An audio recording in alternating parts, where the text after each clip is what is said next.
주님 감사합니다. 오늘 주일 오전 예배를 잘 마치고 함께 식사를 나누고 또한 이 자리에서 하나님의 말씀을 같이 공부하기 위해서 이 자리에 모였습니다.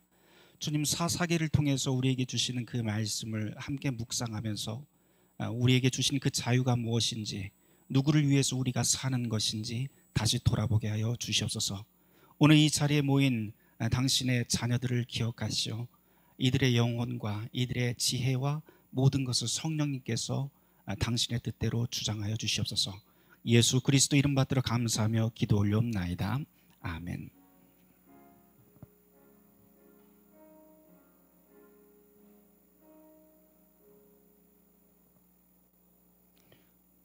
만나서 반갑습니다.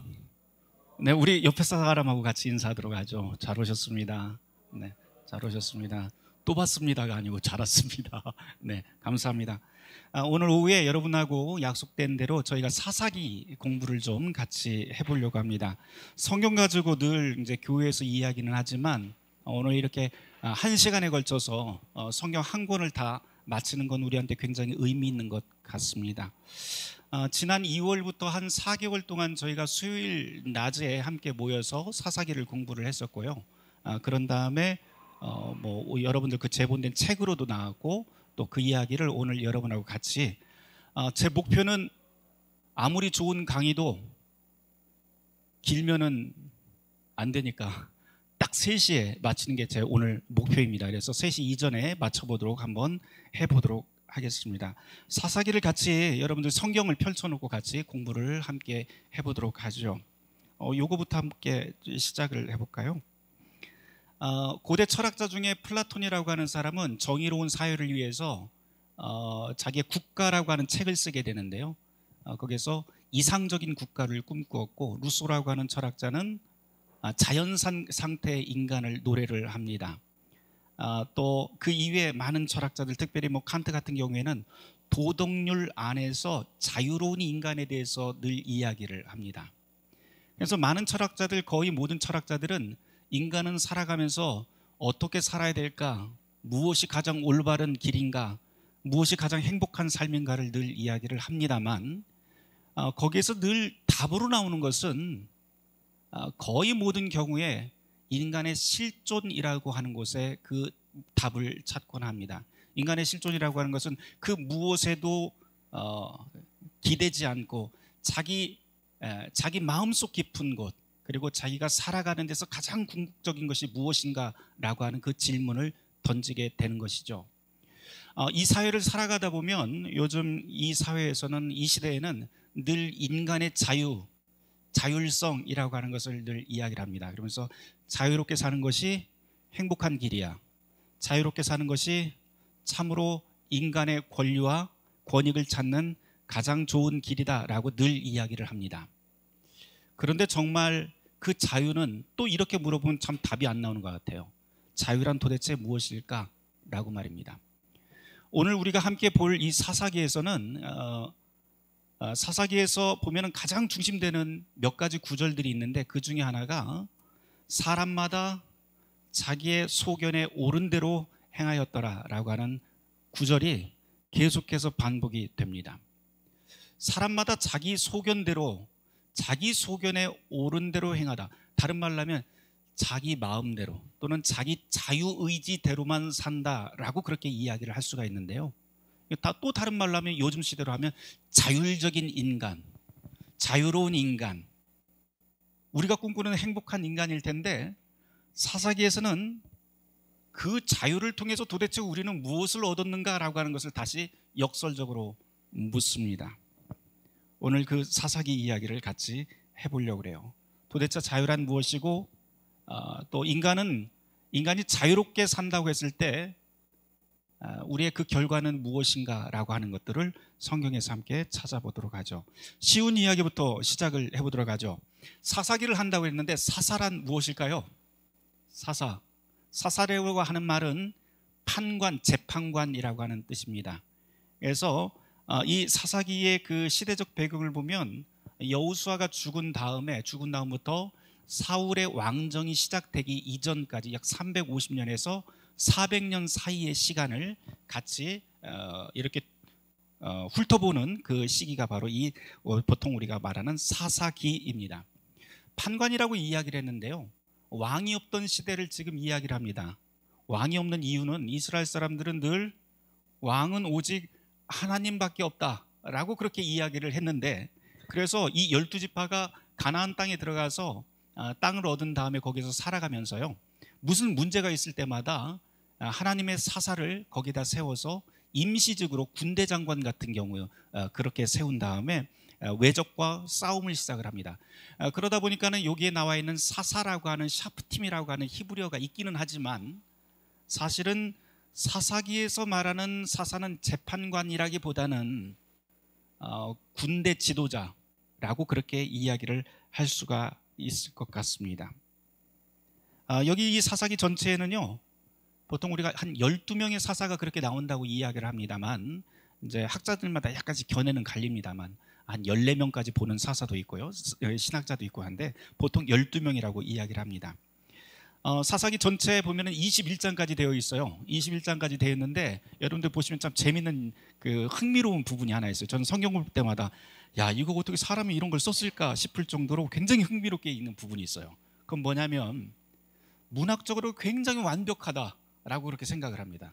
왜냐하면 1장에서부터 21장까지 내용 가운데 앞에 서론이라고 하는 서론격의 이야기하는 1장, 2장이 있고요. 서론은 뭐냐면 여호수아가 죽은 다음에 가나안 땅으로 들어가서 가나안 땅 정복 이야기가 여기에 나옵니다. 그래서 1장, 2장은 가나안 땅을 정복하면서 이스라엘 백성들이 어떻게 거기에 정착하게 되었고 어떤 문제들이 생기게 되었는지 이야기하는 내용이 1장, 2장에 나오고요. 그 다음 3장 7절부터 아주 본격적으로 사사들에 대한 이야기가 나오기를 시작해요. 거기서 주요 사사 한 6명 정도가 나오고 또 나머지 사사들은 아주 짧게 언급이 되면서 쭉 진행이 됩니다만, 그 사사들의 이야기가 16장까지 된 다음에 16장까지 보면 맨 앞에 제일 먼저 나온 사람이 누구예요? 온니엘이라고 하는 사람이 나오고, 온니엘, 에훗, 삼갈이 나옵니다. 맨 첫 번째 사사들은 아주 좋습니다.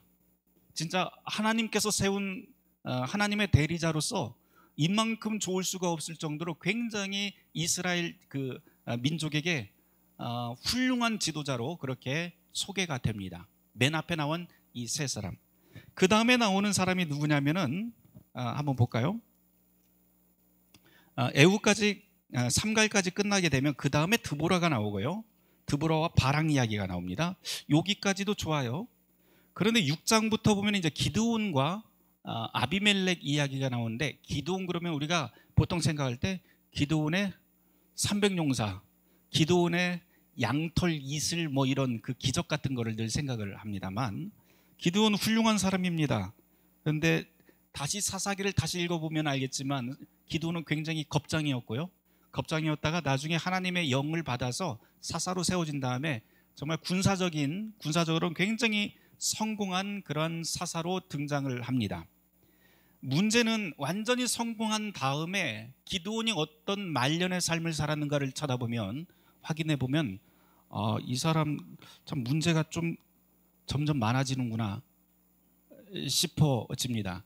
왜냐하면 뒤쪽에서 이따가 다시 한번 이야기를 하겠지만요, 자기가 얻은 그 성공을 통해서 우상을 만들게 되고요, 또 70명의 아들 또 첩도 드리게 되고 하는 그런 이야기가 나옵니다.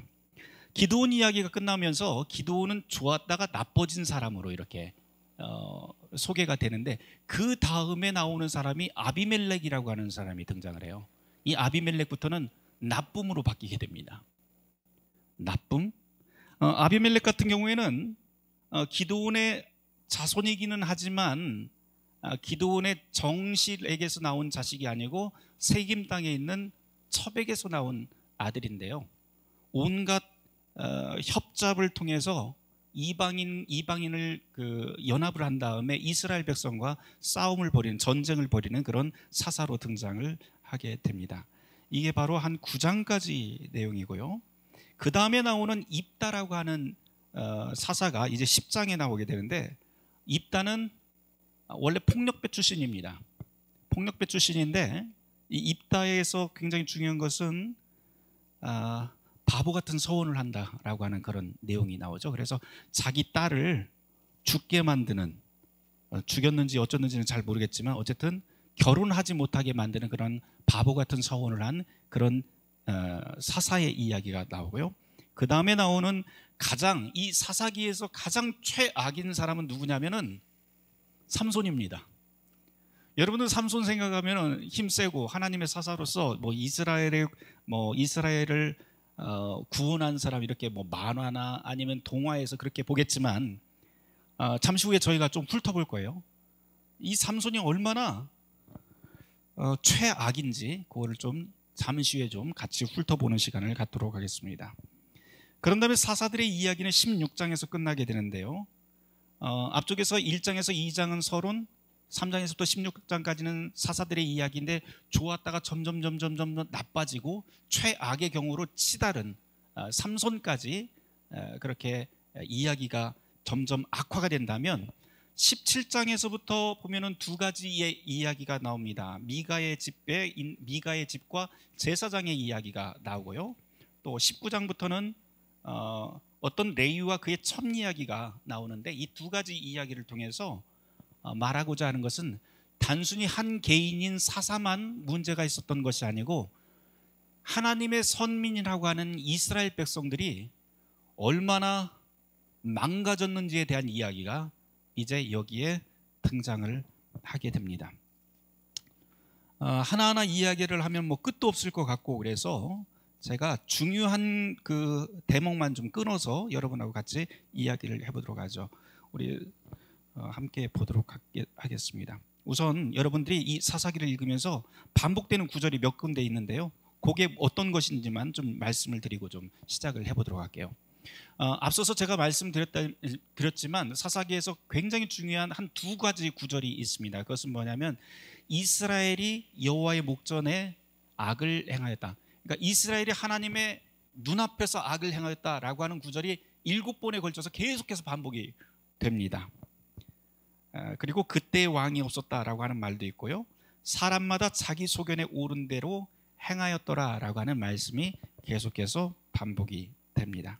사사기 전체의 주제는 오직 하나님만이 우리의 왕이시다라고 하는 그 이야기를 하게 될 텐데요. 지도자가 없는 삶, 또 하나님이 없는 삶, 온전한 리더십이 무엇인지 우리에게 묻고 또 자유란 무엇인지 우리에게 이야기를 합니다. 자, 1장 1절부터 시작을 해보도록 하죠. 1장 1절이 이렇게 시작을 합니다. 여호수아가 죽은 후에. 이스라엘 역사에서 가장 중요한 역사는 누가 뭐래도 출애굽 역사입니다. 출애굽에서 모세가 죽은 다음에 지도자가 된 사람이 여호수아였고요. 여호수아가 죽자 일어난 일들, 그 이후로부터의 일들을 이제 사사기가 시작을 합니다. 거기에 보면 가나안 땅에 들어갔기 때문에 이스라엘 백성이 하나님의 백성으로 살다가 광야에서 40년을 살았어요. 유목민처럼 그렇게 살다가 적과 꿀이 흐르는 가나안 땅으로 들어가게 됩니다. 가장 큰 문제는 뭐냐면 생활 방식이 바뀌게 됩니다. 이제껏 유목민으로 나그네 생활로 하던 사람들의 먹고 살던 그 생활 방식이 가나안 땅에 들어가 보니까 농경 생활을 하는 사람들을 만나게 돼요. 근데 가만 보니까 이 농경 생활하는 가나안 사람들이 늘 하던 이야기가 뭐냐면 우리가 이렇게 잘 먹고 잘 살고 풍년이 들고 하는 것은 다 우리가 모시는 신에게 신을 잘 섬겼기 때문에 그 신이 바로 바알이라든지 아세라라든지 이런 신들을 아스타롯이라든지 이런 신들을 잘 섬겼기 때문이다라고 이야기를 합니다. 그러자 이스라엘 백성들이 가나안 땅에 들어가서 자리를 잡으면서 하나님을 섬기기는 하지만 동시에 자기네들 먹고 살 생각에 뭐를 같이 섬겨요? 바알을 같이 양쪽으로 다 섬기기 시작을 합니다. 다시 말해서 신앙이 점점 혼합주의로 변하게 됐다는 거죠. 하나님을 섬긴다고 하면서도 한쪽 다리는 다른 곳에다 딱 집어넣고 사는 거죠. 그때부터 이제 문제가 생겼다는 거예요. 그 이야기가 이제 1장, 2장에 나옵니다. 1장, 2장에서는 이제 이스라엘 백성들이 가나안에 들어가서 정복 전쟁을 하게 되는 이야기들, 땅을 차지하게 되는 이야기들이 계속해서 언급이 됩니다. 2장 11절 한번 보도록 할까요? 여호수아가 죽은 다음에 2장 11절에 보면 전체 내용을 가늠하는 그 배경 이야기가 여기에 나와요. 제가 한번 읽어보겠습니다.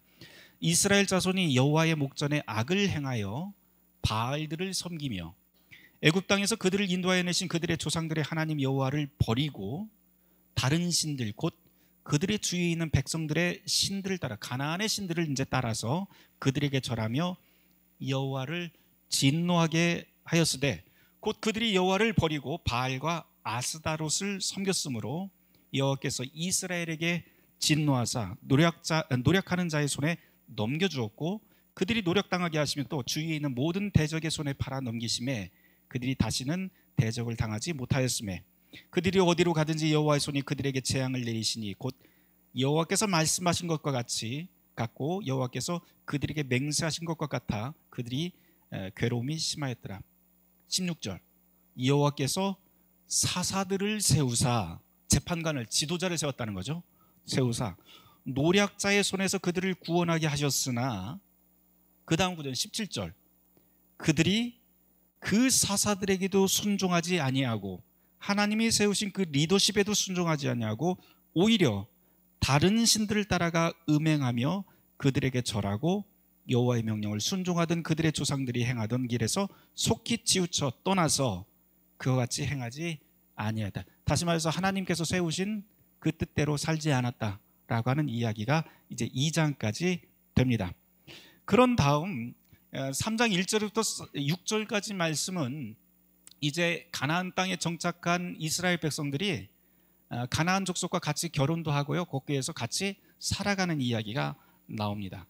3장 7절 보도록 할까요? 이제 첫 번째 이야기입니다. 첫 번째 사사인 온니엘이라고 하는 사람 이야기인데요, 온니엘이라고 하는 이름에 담겨있는 뜻은 하나님의 대리자입니다. 그래서 첫 번째 나온 이 사사는 하나님의 대리자로서 완벽하게 충족하는 사사의 이야기를 들려줍니다. 거기 보면 첫 번째 이렇게 시작을 해요. 이스라엘 자손이 여호와의 목전에 악을 행하여 자기들의 여호와 하나님을 잊어버리고 바알과 아세라들을 섬긴지라. 하나님의 눈앞에서 악을 행하기 시작을 해요. 그러면서 메소포타미아 왕 밑에서 8년 동안을 압제당합니다. 이 사사기에 보면 몇 가지 그 틀이 나옵니다. 이스라엘 백성들이 범죄합니다. 하나님을 잊어요. 하나님 앞에서 악을 행하면 그 다음에 뭐가 되냐면 가나안 어떤 족속한테 압제를 당합니다. 압제당하면 이 사람들이 아예 못 살겠다, 살려주세요 하면서 기도를 해요, 하나님한테. 그럼 하나님이 나타나서 구원을 해줍니다. 구원해주면 좀 있다가 몇 년 있다가 다시 하나님을 배신하고 하나님 앞에서 악을 행합니다. 그 다음 압제당하고 또 하나님 구해달라고 하고 하나님이 구해주죠. 이 패턴이 계속해서 왔다 갔다 합니다. 이 네 가지 패턴이 계속해서 보도록 하죠.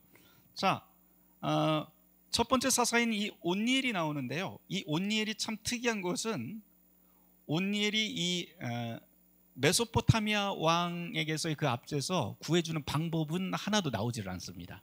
어떻게 전쟁을 치렀고 이런 이야기 전혀 나오질 않아요. 단 하나 아주 간단하게 나오는 구절이 있는데 10절 말씀입니다. 10절 말씀에 뭐라고 되어 있냐면 하나님의 영이 그에게 임하셨으므로 그가 이스라엘의 사사가 되어 나가서 싸울 때 여호와께서 메소포타미아 왕 구산 리사다임을 그의 손에 넘겨주심에 온니엘이 손에 구산 리사다임을 이기니라. 사사가 싸웠어요? 하나님이 싸웠어요? 누가 싸웠어요?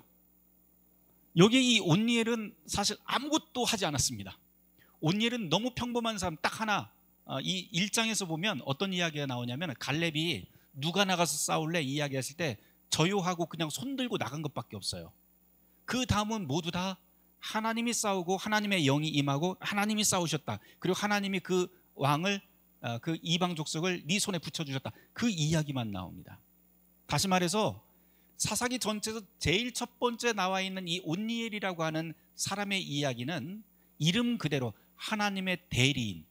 다시 말해서 이 싸움은 누구의 싸움이다? 하나님의 손에 있다라고 하는 것을 알려주는 가장 대표적인 예입니다. 그런 다음에 이 온니엘이 그 땅에 이제 평온을 가져오게 되는데요. 40년 동안의 완벽한 40이라고 하는 숫자는 완벽한 숫자죠. 상징적인 의미가 있는데 그 40년 동안의 평온이 여기에 찾아오게 됩니다.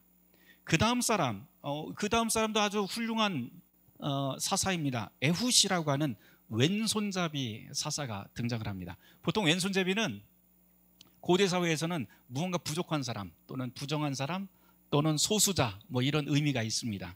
그런데 하나님께서는 이 왼손잡이 에훗을 써서 이스라엘 백성을 구원하시게 되는데요. 이번에는 모압 왕과 싸우는 그 이야기가 여기에서 나옵니다. 아주 재밌는 이야기가 여기 나와 있어요. 이스라엘 사람들이 이 모압 왕에게 18년 동안을 압제당하게 됩니다.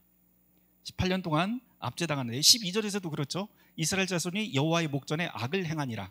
그래서 모압 왕한테 18년 동안을 압제당했다라고 서두에서 이야기한 다음에 이 에글론에 대한 이야기가 나오는데요. 15절에 보면 베냐민 사람 게라의 아들 왼손잡이 에훗이 이제 두 번째 사사로 등장을 합니다. 이스라엘 사람들이 18년 동안 이 모압 왕한테 공물을 바치는 일들을 행하게 됩니다.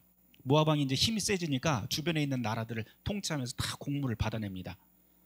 근데 어느 날 이 에훗이 공물을 바친답시고 왼손잡이였는데 오른손에다가 긴 칼을 딱 찬 다음에 모압 왕을 찾아갑니다. 그런 다음에 공물을 바치고 무슨 이야기를 하냐면 17절에 보면 공물을 모압 왕 에글론에게 바쳤는데 에글론은 매우 뭐라고 되어 있어요? 비둔한 자라 이렇게 되어 있어요. 비둔하다고 하는 것은 뚱뚱하다라고 하는 뜻입니다. 근데 이 뚱뚱한 이 왕에게 딱 가서 이 뚱뚱하다는 건 단순히 몸만 뚱뚱하다고 보기는 볼 수도 있겠지만 조금 더 큰 넓은 의미로 보자면 이 비둔하다고 하는 의미는 욕심이 많았다라고 하는 뜻으로도 우리가 읽을 수가 있습니다. 이 욕심이 많았기 때문에 이 에훗이 은밀하게 다시 그 왕에게 접근을 합니다. 그러면서 뭐라고 하냐면은 내가 은밀한 일을 왕에게 아뢰겠습니다라고 살짝 이야기를 합니다. 그러니까 이 에글론이 아마 이런 생각을 했을 거예요. 나한테 개인적으로 뭐 주려고 그러나? 그러면서 서늘한 다락방으로 그를 데리고 들어갑니다. 여기 20절에 보면 에훗이 그에게로 들어가니 왕은 서늘한 다락방에 홀로 앉아있는 중이라 이렇게 되어 있는데요. 이 서늘한 다락방이라고 하는 것은 우리가 쉽게 이야기하면 안가입니다. 안가, 안전가옥. 그래서 왕이 여름에 자기 그 안전가옥에 들어가서 있을 적에 그 안에 혼자 들어가게 됩니다. 그래서 무언가 이렇게 비밀스럽게 이야기를 했으니까 자기 신하들을 다 밖으로 다 내보내고 단 둘이 그 안에 들어가게 되죠. 그때 이 에훗이 왼손을 뻗쳐서 오른쪽 허벅지에 있는 칼을 꺼내서 왕의 몸을 찌릅니다. 22절 한번 읽어볼게요. 칼자루도 나를 따라 들어가서 그 끝이 등 뒤까지 나갔고 그가 칼을 그의 몸에서 빼지 아니하였으므로 기름이 칼날에 엉겼더라. 깊숙이 들어갔다라고 하는 말인데요. 여기에 히브리어 원문을 보면은 여기 한 구절이 더 있습니다. 그리고 우리 한글에서만 이렇게 한 구절이 빠져 있는데 영어도 그렇고 독일어 성경도 그렇고 제가 비교를 해보니까 맨 끝에 무슨 구절이 더 붙어 있냐면 칼이 들어갔는데요. 거기에서 배설물이 쏟아져 나왔다 이런 말이 있어요. 그러니까 이 칼이 찔러서 이제 똥이 확 쏟아져 나온 겁니다. 몸에서. 그 다음 24절을 보면 이런 말이 나와요. 에훗이 나간 후에 에훗이 이제 현관에 나와서 다락문을 뒤에서 잠근 다음에 나가버립니다. 근데 24절 에훗이 나간 다음에 왕의 신하들이 들어와서 다락문이 잠긴 걸 보고 뭐라고 이야기를 하면 왕이 이제 그 방 안에는 못 들어가고 방 바깥에서 왕이 지금 서늘한 방에서 그 안가에서 그의 발을 가리우신다라고 이야기를 해요. 그의 발을 가리우신다라고 하는 표현은 뭐냐면 화장실에 들어가서 이렇게 긴 옷을 입고 있으니까 이렇게 앉아요. 뭐 하는 자세예요? 똥 싸는 자세입니다. 똥 싸고 있구나 라고 생각을 해요. 왜 그랬을까요? 지금 냄새가 나잖아요. 바깥에서. 바깥에까지 그 냄새가 나니까 지금 왕이 발을 가리고 지금 용변을 보고 있구나 라고 이야기를 하면서 오랫동안 바깥에서 기다립니다. 그게 25절이에요. 아무리 기다려도 나오지 않으니까 이제 드디어 열쇠를 가지고 들어가 보는데 어떻게 되어 있어요? 벌써 죽었어요. 그때 에훗은 스이라 산으로 도망가서 거기에서 에브라임 산지에서 나팔을 불면서 이스라엘 백성들을 모아다가 이제 가서 모압을 치게 됩니다. 그 이야기가 이제 30절까지 나옵니다. 그 이후로 80년 동안을 평온하게 됩니다. 여기서 보면 앞에서 온니엘 이야기가 온니엘은 하나님의 대리자, 아주 평범한 사람 이야기가 나왔는데요. 두 번째 사사인 에웃의 이야기에서는 에웃은 오히려 무언가 부족한 사람이에요. 그 당시 사람들로 보면 정상적이지 않다고 하는 사람인데 하나님께서는 이런 사람을, 소수자인 사람을 세워서 사람들이 꺼리는 사람조차도 하나님의 대리인으로 세운 다음 이 모압을 망하게 만드는 하나님의 칼로 사용한다라고 하는 것을 보여줍니다. 그게 40년에 2배가 됩니다. 또 평온이 오는 게. 그러니까 하나님의 능력이 그렇게 놀랍다라고 하는 것을 보여주는 장면이죠. 31절은 더 놀라워요. 삼갈이라고 하는 사람이 나오는데요. 딱 한 절에 우리 같이 읽어보도록 할까요? 같이 읽겠습니다. 시작. 에훗 후에는 아나스의 아들 삼갈이 있어 소모는 막대기로 블레셋 사람 600명을 죽였고 그도 이스라엘을 구원하였더라. 딱 한 절, 삼갈이라고 하는 사람. 근데 이 더 재미있는 것은, 흥미로운 것은 삼갈은 그냥 소모는 목동이에요. 근데 자기가 일상에서 사용하는 소모는 막대기로 블레셋 사람 600명을 죽였대요. 그냥 아주 짧게 이야기를 합니다. 보면은 앞에 나와 있는 3명의 사사의 이야기를 보면 하나님의 대리자라고 하는 것이 중요하고요. 그리고 하나님께서 모든 전쟁을 하나님의 손에 들고 있다라고 하는 거예요. 두 번째, 하나님께서는 약한 사람도 들어서 사용하신다라고 하는 그런 복음이 들어있고, 세 번째, 하나님께서 삼갈의 그 소모는 막대기를 사용하셨다고 해서 무슨 뜻이에요? 우리의 일상을 통해서 우리가 너무나도 하찮게 여기는 그 일상도 하나님의 손에 들리게 되면 이런 일들을 일어나게 만든다라고 하는 굉장히 훌륭한 이야기로 이제 사사기가 시작이 됩니다. 사장으로 넘어가 보도록 하죠. 사장도 어찌 보면은 삼갈의 이야기와 연결이 되는데요. 왜냐하면 여기에는 여성 사사가 등장을 합니다. 이스라엘 백성들에게 여성 사사라고 하는 것 굉장히 낯선 이야기입니다. 보통 이 당시 사회에서는 여성은 늘 목소리를 빼앗긴 채 사는 사람들입니다. 그런데 하나님께서는 바로 이 여성들을 사용을 해서, 여성을 사용해서 이스라엘을, 하나님의 백성을 이끄는 지도자로 삼으셨다라고 하는 그 한 가지 사실만으로도 이 사사 드보라의 이야기는 굉장한 이야기가 됩니다. 우리 지금 한국 루터교회에서는 지금 여자 목사 안수를 지금 주지 않고 있지만, 사실 여성 목사 안수를 허용하는 그런 교단들에서 성경을 인용할 때 늘 언급하는 인물이 바로 이 드보라입니다. 하나님께서는 남자든 여자든 가리지 않는다라고 하는 것을 늘 이야기를 합니다. 우리 교회도, 우리 교단도 빨리 그렇게 됐으면 좋겠습니다. 개인적인 그런 바람이 좀 있습니다. 여기서 보면 이 드보라의 이름이, 드보라라고 하는 그 뜻은 꿀벌이라고 하는 뜻이에요. 그래서 꿀벌처럼 아주 성실해요. 하나님의 말씀을 듣고 그대로 움직입니다. 이 드보라의 종려나무 밑에서 그 이스라엘 백성들의 많은 이야기들을 듣고 그 재판을 내려주다가요, 어느 날 바락이라고 하는 사람을 불러서 이제 이스라엘을 구원하는 일들을 펼치게 됩니다. 그 이야기가 4장에 나와 있고요, 5장에서는 드보라와 바락이 함께 찬송하는 그런 내용들이 있습니다. 여기도 아주 특별한 내용들이 있기는 한데요, 17절에서부터 보면, 4장 17절에서부터 보면은 그 4장에서 보면 드보라와 바락이 전쟁을 일으켜서 가나안 왕 야빈을 멸족시키는 그런 이야기가 여기에 나오게 됩니다. 나중에 한번 여러분들이 읽어보시면 될 것 같습니다. 6장으로 넘어가 보도록 하죠. 기드온 이야기입니다. 6장 1절도 또 똑같이 그렇게 시작을 해요. 이스라엘 자손이 또 여호와의 목전에 악을 행하였으므로 여호와께서 7년 동안 그들을 미디안 손에 넘겨주셨다라고 이야기를 합니다. 그런 다음에 이 7년 동안 어떤 일이 있었냐면, 2절 말씀에 보면 미디안의 손이 이스라엘을 이긴지라 이스라엘 자손이 미디안으로 말미암아 산에서 웅덩이와 굴과 산성을 자기들을 위하여 만들었다라고 해요. 이 뜻은 뭐냐면은 이스라엘 사람들이 이렇게 살다가 미디안 사람들이 오면은 다 도망가는 거예요. 어디로 들어가면 산이고 어디고 막 웅덩이고, 거기에다가 굴을 파서 거기로 들어가게 됩니다. 왜 들어갔을까요? 거기다가는 다 죽는 거예요. 다 뺏기고. 그래서 산에 들어가서 마치 그냥 야생 생활하듯이 그렇게 살던 세월이 7년 동안을 그렇게 살게 됩니다. 그때 하나님께서 기드온을 부르게 되죠. 그런데 이 기드온은 사실 굉장히 겁장입니다. 겁장인 거 이야기를 잠깐 이야기를 하면 11절 한번 보도록 하죠.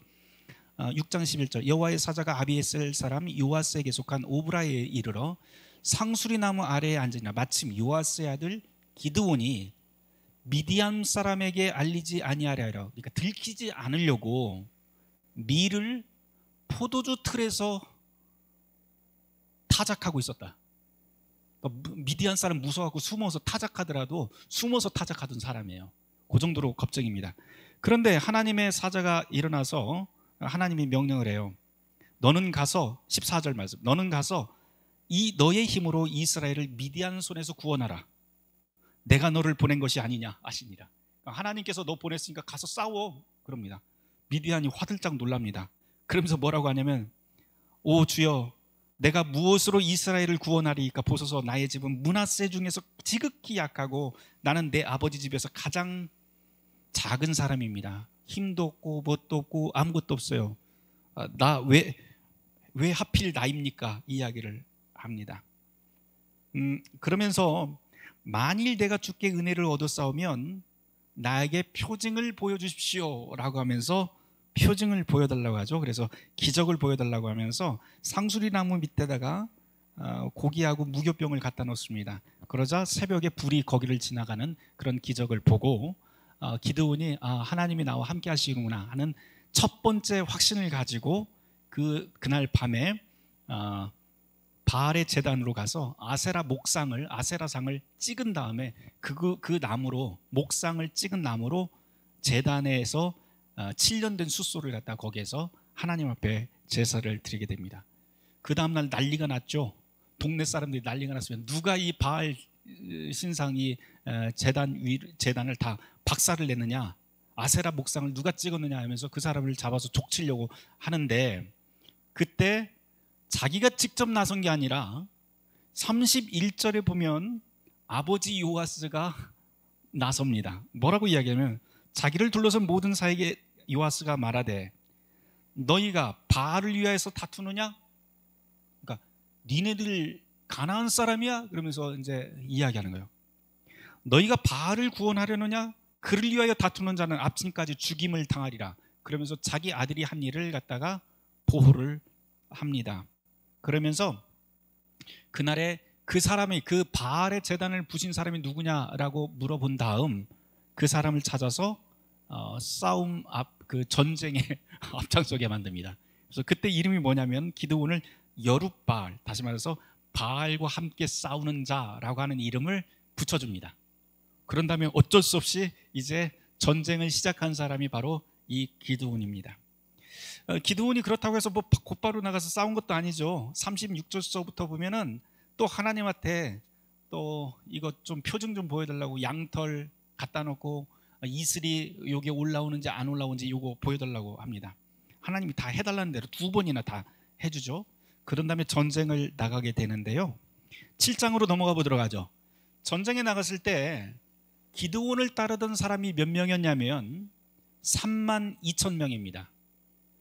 32,000명이 미디안 군사와 싸우기 위해서 다 일어나서 싸우러 가는데 하나님이 딱 막아서요.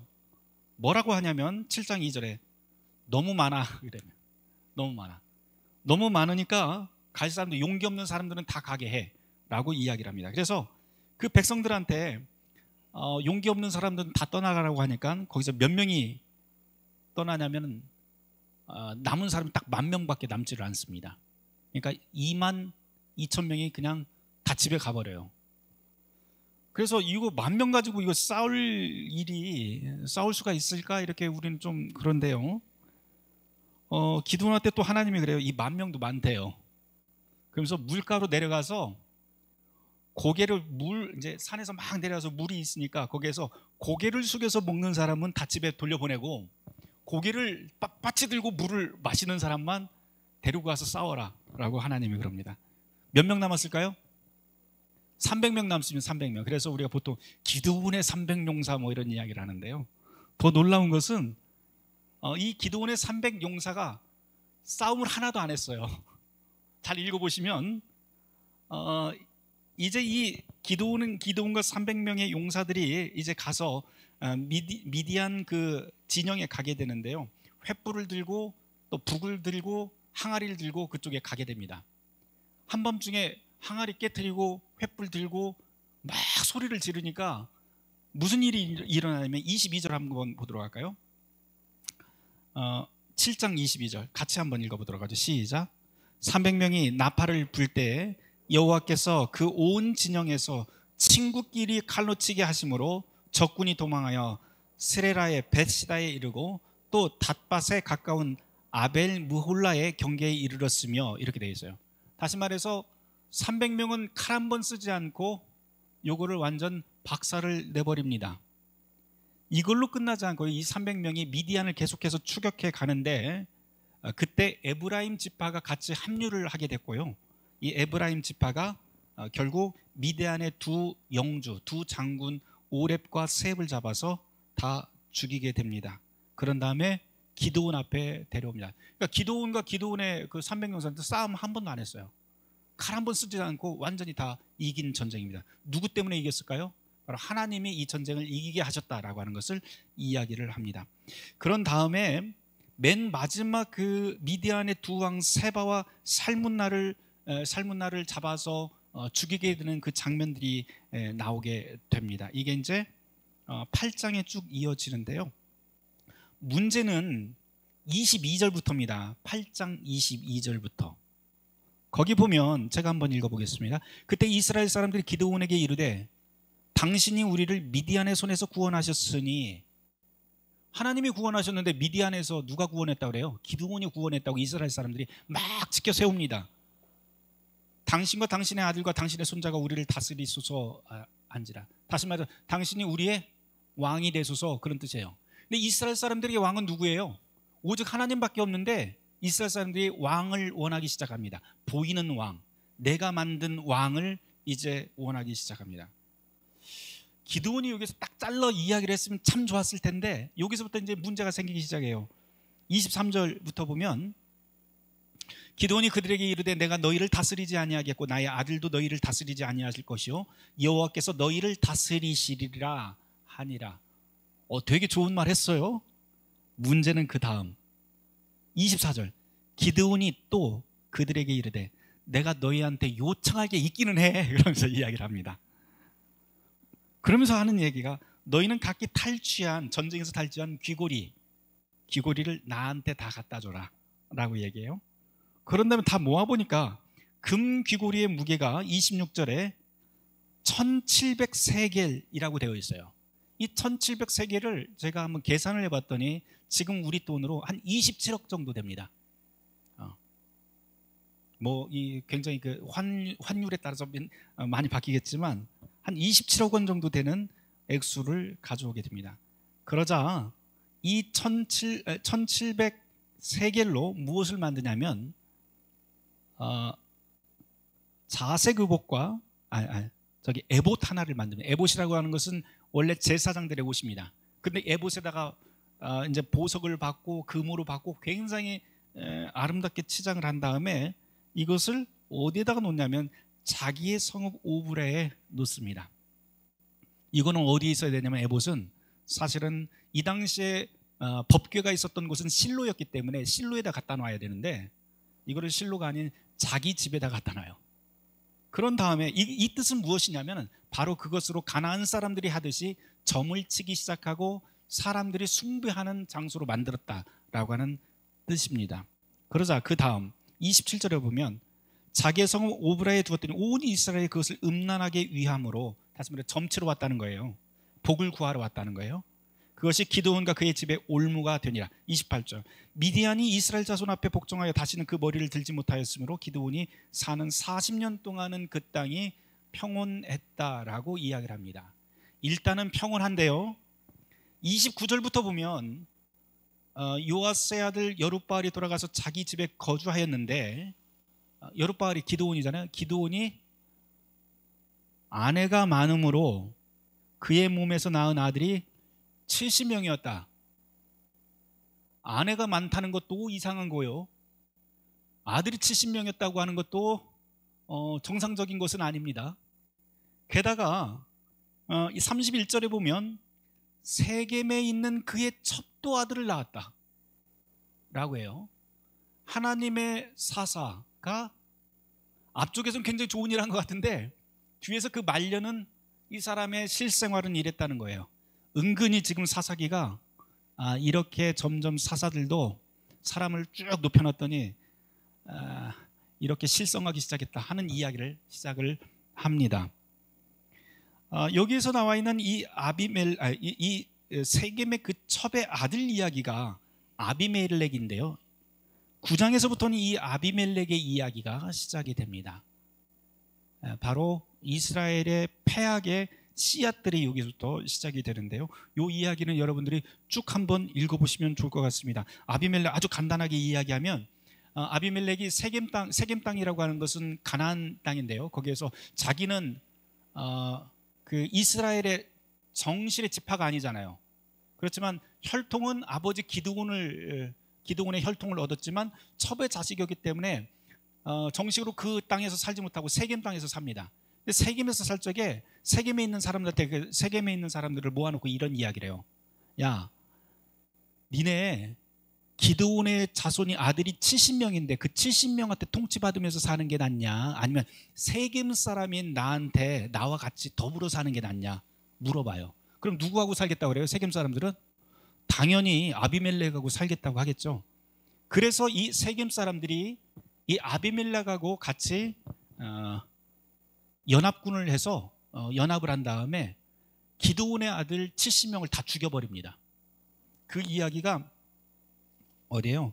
9장에 쭉 나와요. 근데 이 70명의 아들 중에 딱 한 사람만 살아남습니다. 요담이라고 하는 한 사람만 살아남는데, 이 요담이 산 위에 올라가서 저주를, 나무 비유를 들면서 저주를 하는데, 그 저주의 이야기가 나중에 9장 10장에서 9장까지 해서 그 저주가 현실로 드러나는 것이 여기에 나오게 됩니다.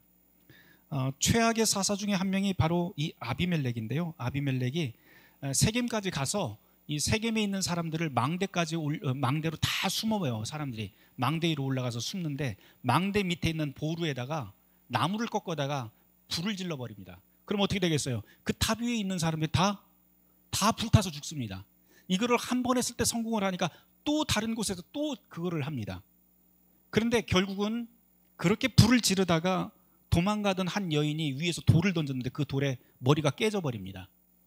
그래서 죽게 돼요. 그때 직접 죽은 것도 아니고 여자한테 돌 맞아서 죽는 게 너무 수치스럽다고 자기 부하한테 나를 칼로 찔러서 죽이라고 한 다음에 자기 부하한테 칼에 맞아서 죽게 되는 이야기가 이 아비멜렉이라고 하는 사사의 이야기입니다. 10장으로 넘어가 보도록 하죠. 10장 입다의 이야기. 입다는 서원에 대한 이야기인데요. 요거는 여러분들이 쭉 보시면 될 것 같습니다. 제가 3시에 끝난다고 그랬으니까. 삼손 이야기 할까요? 여러분들 삼손 그러면 굉장히 긍정적이고 아름답고 동화 같은 이야기 그렇겠죠? 삼손 하나만 좀 이야기해 보도록 합시다. 13장입니다. 이스라엘 자손이 13장 1절 이스라엘 자손이 다시 여호와의 목전에 악을 행하였으므로 여호와께서 그들을 40년 동안 블레셋 손에 넘겨주셨다. 그러니까 블레셋 손에 넘겨주셨다고 하는 것은 이스라엘 백성이 압제당한 것도 다 하나님 손에 있어라고 하는 그런 이야기입니다. 자, 소라 땅에 한 단지파가 있었는데요. 그 가족 중에 마노아라고 하는 사람이 있습니다. 그의 아내가 아이를 갖지 못합니다. 불임해요. 그런데 어느 날 여호와의 사자가 나타나서 아들을 낳을 것이라고 말을 하게 되고요. 그러면서 무엇을 하라고 하냐면은 구별된 자로서 살으라고, 우리가 나실인이라고 그렇게 이야기를 하는데요. 구별된 자, 나실인은 한 3가지를 하지 말아야 됩니다. 뭐예요? 나실인? 머리를 깎지 말아야 되고, 포도주를 마시지 말아야, 술 먹지 말아야 되고, 또 뭐예요? 시체를 만지지 말아야 되고, 요 3가지를 하지 않아야 됩니다. 삼손만 나실인이 아니고 그 가족들이 모두 다 나실인으로서의 삶을 같이 살게 됩니다. 그런 다음 삼손이 태어나게 됩니다. 저쪽 한번 보도록 할까요? 저기가 13장 24절입니다. 24절 그 여인이 아들을 낳음에 그의 이름을 삼손이라 아니라 삼손의 뜻은 작은 태양, 작은 빛이라고 하는 뜻입니다. 근데 이게 참 역설적인 것이 삼손이 맨 마지막에 어떻게 돼요? 빛을 잃어요. 앞을 보지를 못합니다. 이것도 굉장한 역설이죠. 작은 태양, 강력한 빛 뭐 이런 건데요. 소라와 에스돌 사이에서 그의 하나님의 영이 그를 움직이기 시작을 하면 14장부터 이제 삼손이 어떤 인물인지 보여지기 시작을 합니다.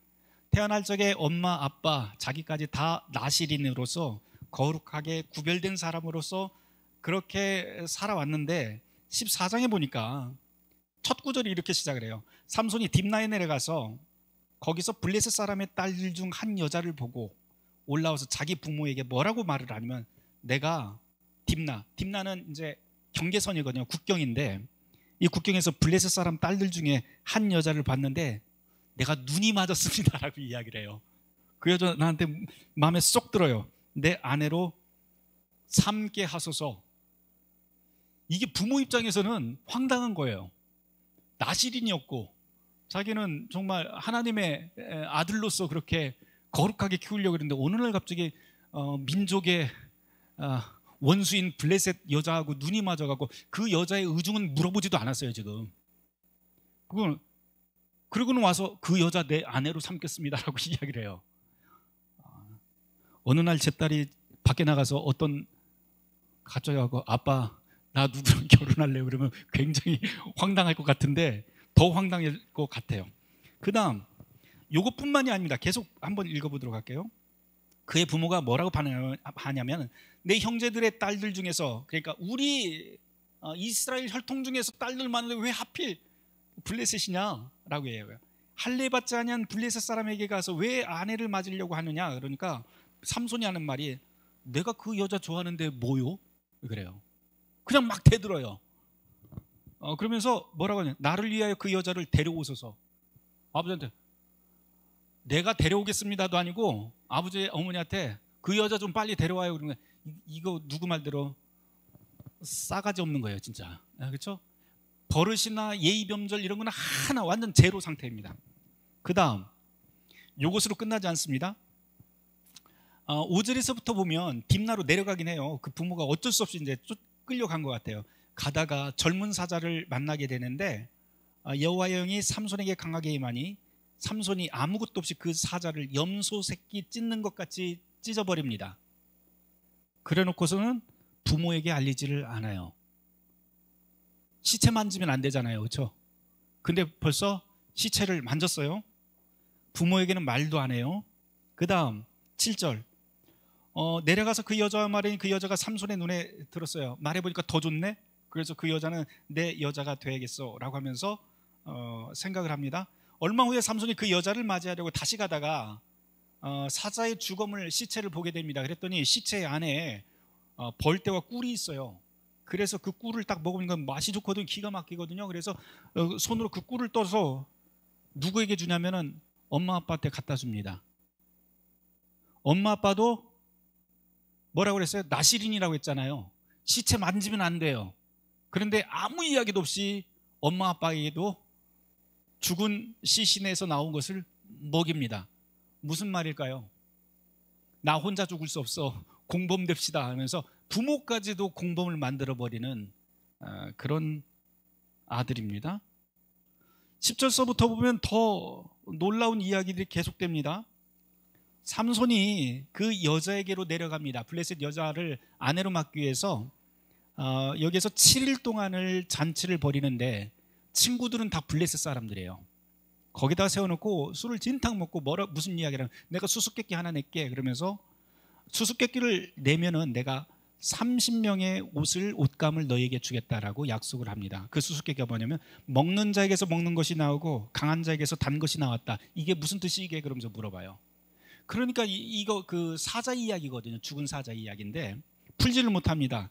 그러자 이 블레셋 들러리들이 삼손의 아내를 찾아가서 계속 못 살게 굽니다. 결국은 삼손의 아내가 이것을 답을 알려줍니다. 그래서 그 답을 삼손에게 블레셋 사람들이 이야기를 하자 삼손이 7째 날에 무엇이라고 이야기를 하냐면 18절 말씀 하반절에 보면 삼손이 그들에게 이르되 너희가 내 암송아지로 밭 갈지 아니하였더라면 내 수수께끼를 능히 풀지 못하였으리라. 다시 말하면 내 아내한테 그렇게 해코지하지 않았다면 니네들 풀지 못했을 거야 라고 이야기를 하고요. 어쨌든 약속은 약속이야 그러면서 그 30벌을 주기는 하는데 어떤 방식으로 주냐면 19절에 보면 삼손이 아스글롯이라고 하는 곳을 내려가게 됩니다. 이곳은 그 당시 블레셋의 5대 도시 중에 하나였는데요.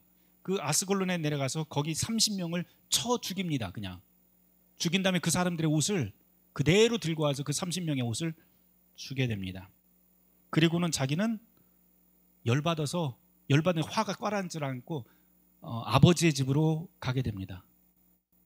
근데 지금 뭐 해야 되는 거예요? 삼손이 원래는 결혼식장에 들어가야 되는데 결혼을 안 하고 열받아서 사람 죽이고 그냥 아버지한테 가버려요.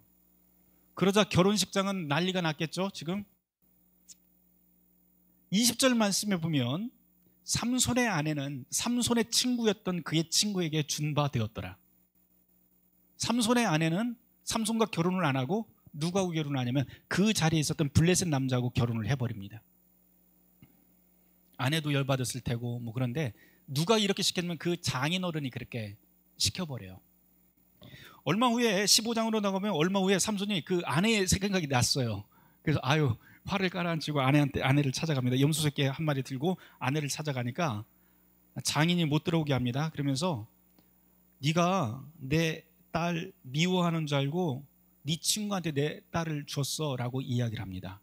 그래서 삼손이 이제 또 화가 나겠죠. 그래서 어떻게 하냐면 밖으로 나가서 여우 300마리를 붙들어서 그 꼬리에 꼬리를 묶은 다음에 거기에다가 불을 붙여버립니다. 그러니까 이 여우들이 300마리가 이때가 추수할 때인데 밀밭을 다 돌아다니면서 블레셋의 밀밭을 온통 다 불을 내버려요. 블레셋이 또 난리가 났습니다.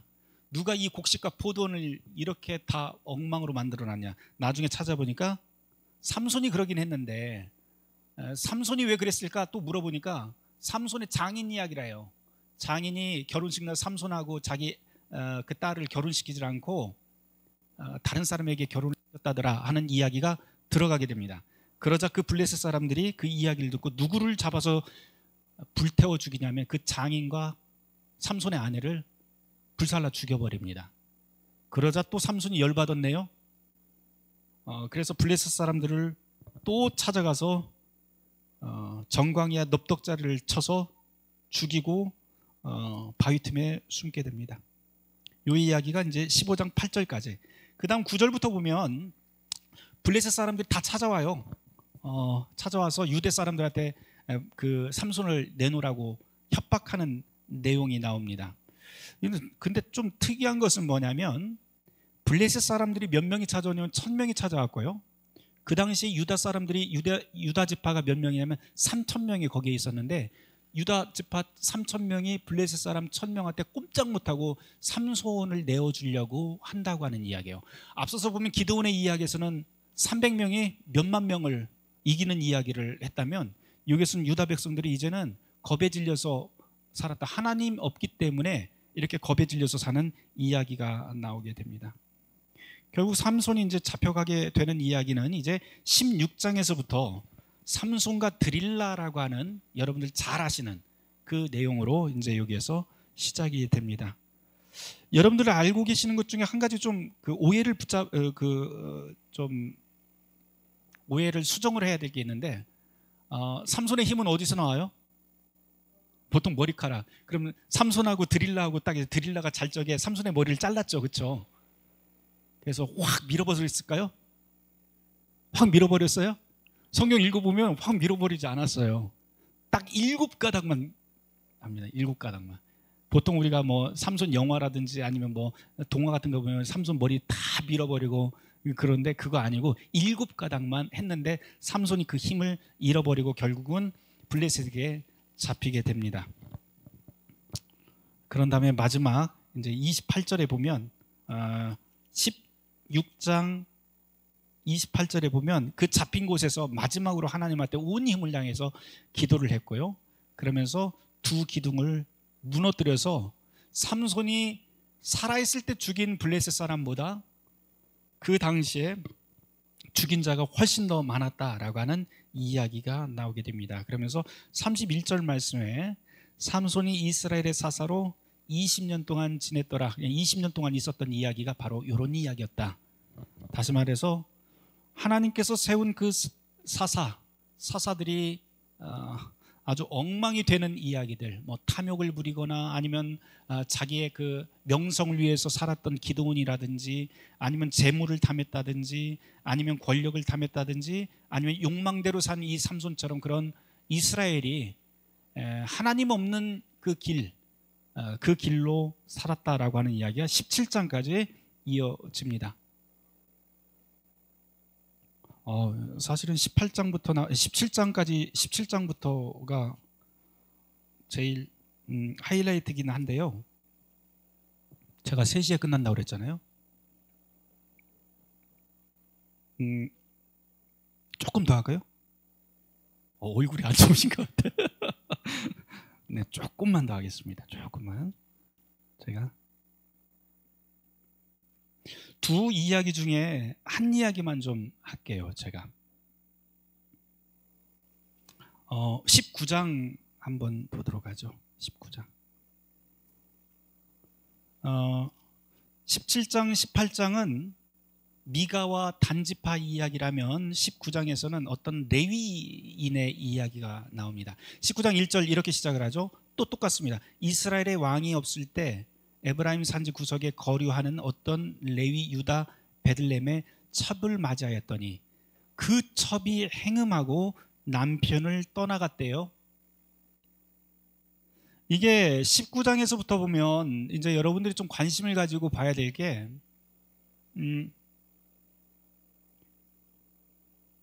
목소리가 없는 사람들을 여러분들이 좀 유심히 봤으면 좋겠어요. 19장서부터 보면은 가장 약한 사람이 누구인가? 라고 하는 거예요. 주인공은 도대체 누구일까? 라고 하는 그런 질문을 가지고 요거를 좀 봤으면 좋겠고요. 또 한 가지는 여기에 2절 말씀에 보면 그 첩이 행음하였다라고 하는 구절이 나오기는 하지만 사실은 이거는 그 당시 사람들의 눈으로 보한 가부장적인 그 사회 안에서 여성들을 보는 그 관점입니다.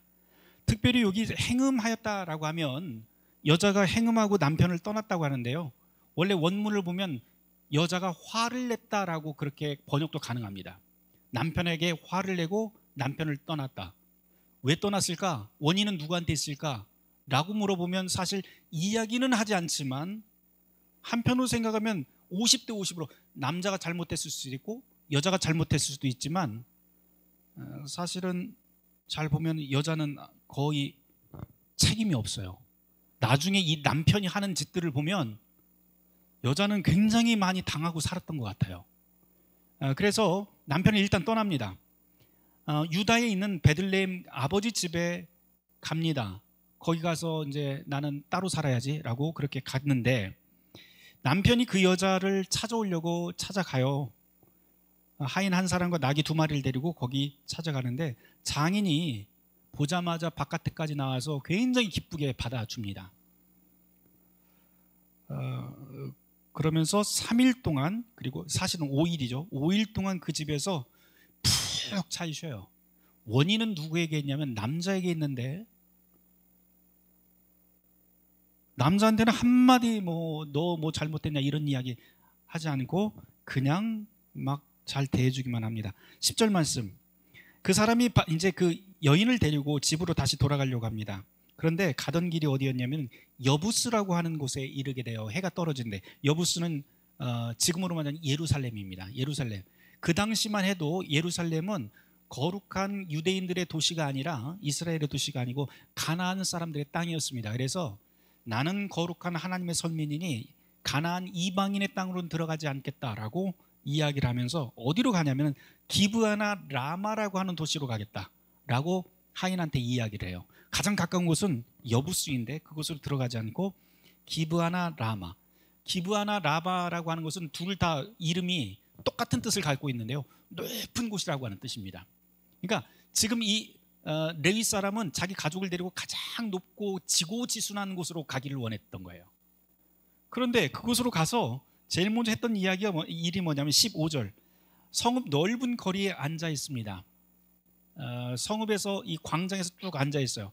이 사람들, 이스라엘 사람들에게 한 가지 원칙이 한 가지 있었는데, 환대 정신, 환대 문화라고 하는 게 있어요. 그래서 나그네들은 무조건 받아들입니다. 그래서 내가 나그네 되었을 적에도 함께 받아들여지는 것, 그리고 잘 먹고 잘 재우고, 그래서 그 기쁨을 나눈 것이 하나님의 뜻이라고 이 이스라엘 사람들은 그렇게 알고 있었어요. 그러니까 같은 그 높은 곳, 높은 도시에 사는, 높은 도덕성을 가지고 하나님의 율법으로 사는 그 민족들의, 그 사람들의 그 도시에서 광장 한가운데 있으면 낯선 사람이 왔을 때 분명히 뭐를 해주겠다? 우리를 초대해서 먹고 재우고 기쁘게 축복해 줄 것이라 라고 하는 기대로 광장 한가운데 가게 됩니다. 그런데 아무도, 15절에 보면 유숙하게 하는 자가 아무도 없더라 라고 이야기를 해요. 16절, 저녁 때 한 노인이 나타나긴 합니다. 밭에서 일하고 돌아오는 노인이 있는데요, 이 노인은 에브라임 출신이에요. 에브라임 출신, 지금 이 레위가 에브라임 출신이거든요. 그러니까 이야기하다 보니까 같은 고향 사람이니까 이 노인이 데리고 가서 환대해 줍니다. 그래서 먹을 것도 주고 또 잠잘 거리를 주면서 밤에 21절까지 보면 그들과 함께 22절에 마음 즐겁게 같이 교제를 합니다. 근데 22절에 보면 그 성읍의 불량배들이 나타나게 되죠. 문을 막 두드리면서 내 집에 들어온 사람을 끌어내라 라고 하면서 우리가 그와 관계해야겠다라고 이야기를 합니다. 이스라엘 문화권에서는 굉장히 낯선 이야기예요, 사실은 이게. 왜냐하면 낯선 사람, 나그네들을 초대하고 환대해야 되는데, 지금 그 환대의 문화, 하나님 나라 백성의 기본적인 정신과 문화도 완전히 이곳은 다 깨져버렸다는 거예요. 그리고 지금 이곳이 어디냐면은 높은 곳, 지고지순한 도시라고 하는 이곳에서조차 이런 일이 벌어진다라고 하는 겁니다. 여기서 관계한다라고 하는 말은 히브리에서 여러 가지 의미가 있는데요, 성관계를 맺다라고 하는 뜻도 있고, 또는 아주 깊은 관계를 맺는다라고 하는 뜻도 있습니다. 그런데 굳이 여기서 지금 들어간 사람들을 끌어내라, 우리가 관계하겠다라고 하는 말을 성적인 용어로 우리가 좀 이해를 한다면 어떤 뜻이 되냐면, 이 사람들을 모욕 주겠다라고 하는 그런 뜻이 됩니다. 당시에 이제 여기 이제 소돔과 고모라 이야기하고도 좀 연결이 되는데요, 낯선 사람들 가장 큰 문제는 무슨 성관계 그런 문제가 아니고, 여기에서는 폭력의 문제입니다. 낯선 사람들을 환대하지 않고 폭력적으로 대하는 그런 폭력에 대한 문제를 여기에서 문제 삼습니다. 그 다음 23절서부터 보면은 참 이게 이 사람들 제정신일까 하는 생각이 들 정도로 굉장히 당황스러운 이야기가 이제 펼쳐지기 시작을 해요. 그 불량배들이 와서 이야기를 하니까 제일 먼저 누가 나서냐면 그 집주인이 나서요, 그 노인이. 그러면서 하는 얘기가 뭐라냐면은, 이 사람들에게 악행을 저지르지 마라, 이 사람이 내 집에 들어왔으니 이런 망령된 일을 하지 마라. 24절 말씀 같이 읽어볼까요? 시작. 보라, 여기 내 처녀딸과 이 사람의 첩이 있은즉 내가 그들을 끌어내리니 너희가 그들을 욕보이든지 너희 눈에 좋은 대로 행하되 오직 이 사람에게는 이런 망령된 일을 행하지 말라. 자기 딸, 그리고 이 남자의 아내, 여인을 그냥 데려가서 네 맘대로 하라는 거예요. 의사에 물어봤어요, 어땠어요? 오직 누구만 살리려고 그래요? 지금 레위라고 하는 이 남자 하나만 살리려고 그래요. 그러고 보면 여기 등장하는 모든 사람들은 사실 의인은 한 명도 찾을 수가 없어요. 한 명도 찾을 수가 없어요. 이 노인조차도 사실은 절대 선인이라고 이야기를 할 수가 없습니다. 게다가 여기 있는 여인들은요, 말 한마디도 안 나와요. 목소리가, 여기에 음성이 들리지가 않아요. 목소리를 빼앗겨 버린 거예요, 말하자면. 그 다음 계속 볼까요? 그런데 이렇게 서로 치고받고 하던 이 상황에 이 남자가 25절에 보면 무리가 듣지 아니하므로 그 사람이 자기 첩을 붙잡아 그들에게 밖으로 끌어냈다. 자기 아내를 갖다가 확 잡아다가 밖에다가 확 던져버리고 문을 닫아버립니다. 그러자 그 불량배들이 그 여자와 밤새도록 관계하고 능욕하다가 새벽 미명에 놓아줍니다. 26절, 동틀 때의 여인이 자기의 주인이 있는, 그 남편이 있는 그곳까지 집 앞에 이르러서 엎드려져서 발길을 거기 엎드려져 있더라. 다시 말해서 문 앞에까지 기어온 거예요. 지금 사력을 다해서 온 다음에 문지방을 짓고 엎드려져 있습니다. 27절, 그 남편이죠. 그 주인이 일찍 일어나서 집 문을 열고 가려고 해요. 아내가 어떻게 됐든 상관없이 그냥 자기는 살아남아야겠다 가려고 합니다. 근데 보니까 그 여인이 자기 아내가 집 문 앞에 엎드려져 있는 것을 보고 그의 두 손이 문지방에 있는 것을 보고 그에게 이르되 일어나 우리 떠나가자 라고 해요. 그런데 아무 대답이 없습니다. 그러자 그 시체를 나귀에 싣고 집으로 온 다음 칼로 자기 시체를, 그 시체를 12덩이를 나눠서 온 이스라엘 지파들에게 다 보내게 됩니다. 그래서 그것을 보고 이스라엘 자손들이 30절에 뭐라고 하냐면 오늘까지 이런 일은 일어나지도 아니하였고 보지도 못했다. 도대체 이게 누구의 소행이냐 그러면서 분개하면서 이스라엘 온 지파가 다 일어나서 군사를 모집하게 됩니다. 20장으로 넘어가면 이 레위 사람이 그 이스라엘 자손들이 모인 곳에서 연설을 시작을 해요. 무슨 연설을 하냐면 제가 한번 읽어볼게요. 4절부터 내가 내 첩과 더불어 베냐민에 속한 기브아에 유숙하러 갔더니 기브아 사람들이 나를 치러 일어나서 밤에 내가 묵고 있던 집을 에워싸고 나를 죽이려 하고 내 첩을 욕보여 그를 죽게 한지라 라고 이야기를 해요. 여기서 뭐 빠진 거 아세요? 뭐가 빠졌는지? 자기가 자기 아내 보냈잖아요. 그 이야기는 쏙 빼놔요. 자기 잘못은 쏙 빼놓고 무조건 그 사람들, 기브아에 있는 사람들의 이야기만 합니다. 선동을 해요. 그런 다음에 이스라엘 사람들이 치러 가자라고 하면서 전쟁을 준비하게 됩니다. 그 이야기가 이제 쭉 나오죠. 그래서 베냐민 지파와 이제 싸우게 되는데요. 베냐민 지파와 싸우면서 결국 베냐민 지파 중에 몇 명만 살아남게 되냐면 600명만 살아남게 됩니다. 그래 놓고는 20장 맨 마지막부터 보면 베냐민 지파 사람들이 다 죽게 되니까 남자고 여자고 다 죽였어요. 다 죽이고 600명만 딱 살아남습니다. 아이들도 죽고.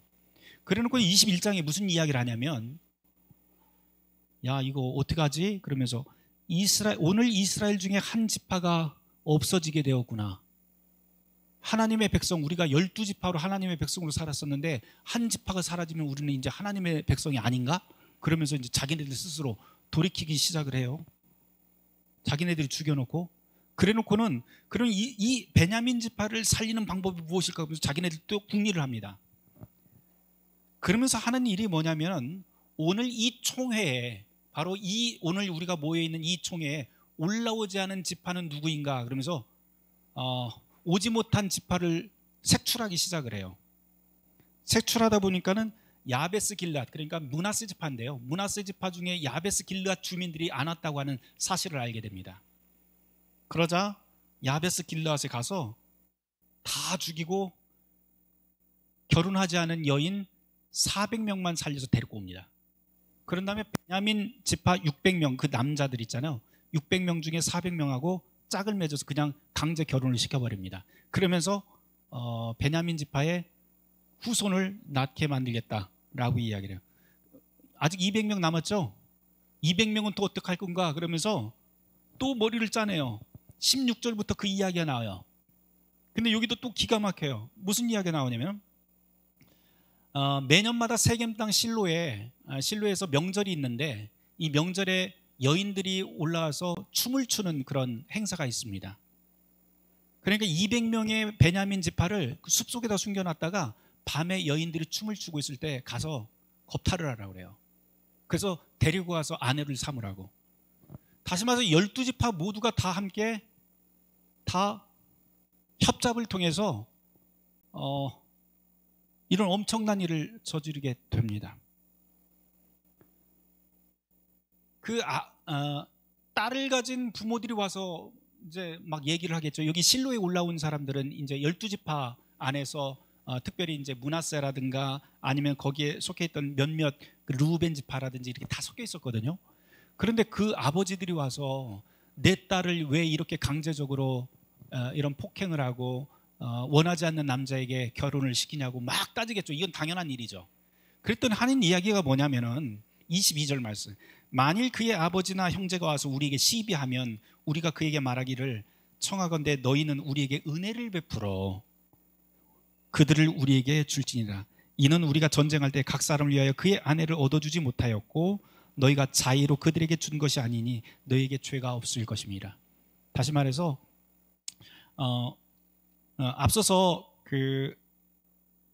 어디죠? 저기 미스바에 함께 모였을 때 이 사람들이 서약을 하게 되는데 우리가 베냐민 지파에다 딸을 주지 않겠다라고 그렇게 서약을 합니다.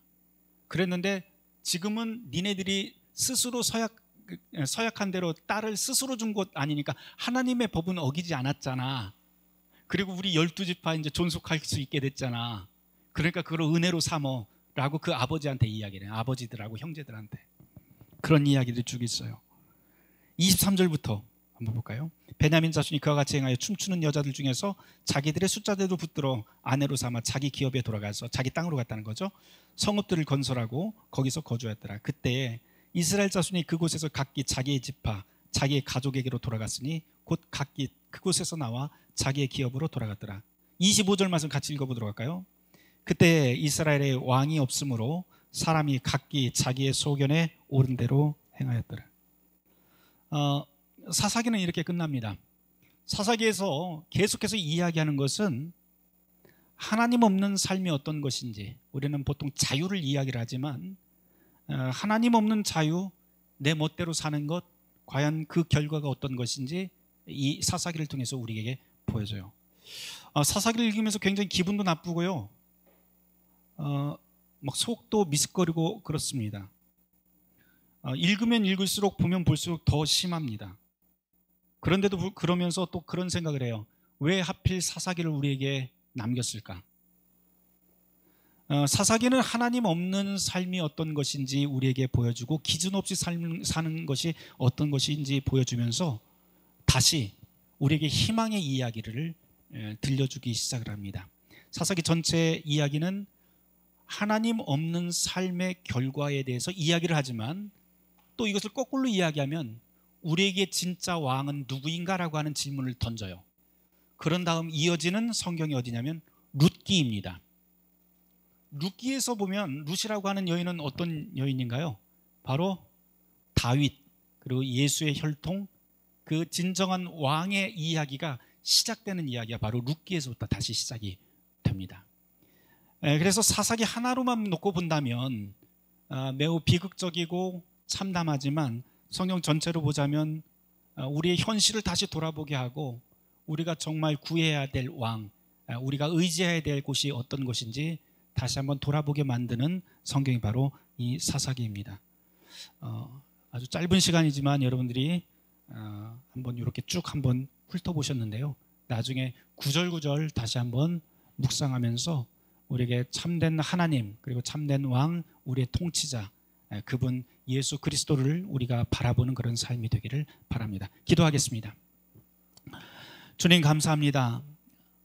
하나님 없는 삶, 기준 없는 삶, 사람마다 자기 소견에 옳은 대로만 행하는 그러한 공동체가 어떤 것인지 우리는 여기서 보게 됩니다. 주님, 우리를 온전히 다스려 주시고 하나님에게 사로잡혀서 참으로 정의롭고 참으로 의로우며 참으로 거룩한 삶을 살게 하여 주시옵소서. 이제 오늘 주일을 마치고 각자 삶의 자리로 돌아가게 됩니다. 그곳에서 하나님과 동행하는 삶을 살게 하시고 하나님의 영이 임재하는 그 삶의 자리에서 복된 기쁨을 누릴 수 있도록 인도하여 주시옵소서. 이 모든 말씀 예수 그리스도 이름 받들어 감사하며 기도 올려옵나이다. 아멘. 감사합니다.